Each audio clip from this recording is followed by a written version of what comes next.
Hey everyone, exciting news here in the Fort Myers and Cape Coral Sanibel area. These Sanibel Causeway Islands are set to open back up. It's been over 2.5 years since they were destroyed by Hurricane Ian, and the entire community is super excited to have these islands back open for business. Crystal and I drove over there on Crystal Blue to check them out right before they open up. So here's a look at them. Cheers.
Greetings, Castaway Crystal here. Ryan is droning right now. We are here aboard Crystal Blue. Sanibel Causeway was destroyed by Hurricane Ian in 2022. It's been a construction project ever since, and they were speculating that it was not going to be ready for people to come and enjoy Sanibel Causeway until 2027, but the good news is they have finally decided that they're going to reopen the causeway May 1st. And on top of that, right now parking will be free. Parking used to be free on the causeway, but they are eventually going to make it be paid parking. So you gotta pay twice. So you have to pay like $6 to get over the bridge, and then they're eventually going to make you pay to park for the causeway. But for right now, it will be free. And a little bit of changes where it used to be a free-for-all where you could park wherever, you could park right up to the water line, but now there's designated parking. It's going to be parallel parking, which is going to be a little, I don't know, I think that's going to be a little difficult for some people. So that's going to be interesting, but we're very excited to see that it's finally coming together, that it's coming together sooner than we anticipated. I wish I could zoom in, doesn't look like I can, oh, I can zoom. On this, they have lots of garbage pails, garbage bins, and it's looking good. So that's our highlight right now for today, live at the Sanibel Causeway. Brian's doing some droning, and let us know if you've ever been to the causeway. Have you visited Sanibel before? Are you coming to visit soon? And that's about it.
So this is the second island of the causeway.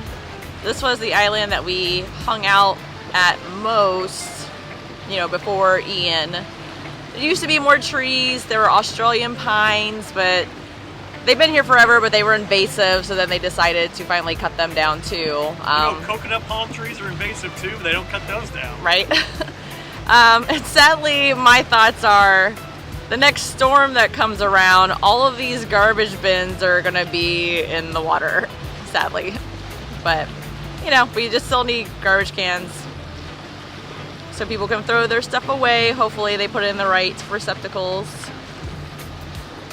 And yeah, so it's coming along. This is the first phase. They plan on doing more phases. I think they're gonna, you know, build bathrooms. Right now they have porta potties. Try to zoom in on them. They're still working in the water. See that guy? Yeah. But yeah, so it was always a fun place. This was our spot to hang out at for Friday nights to watch sunset. We loved doing that.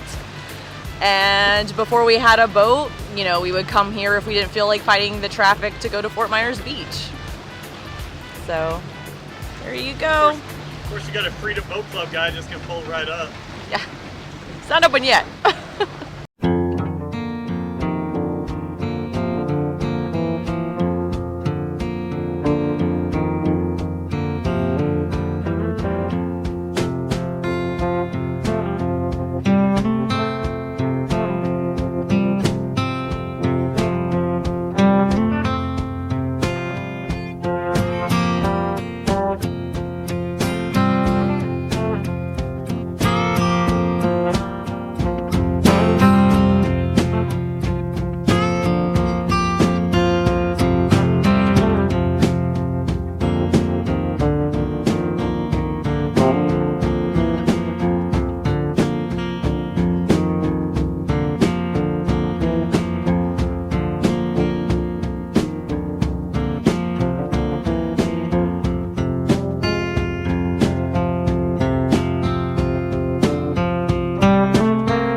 Thanks for watching, everybody. We really appreciate it.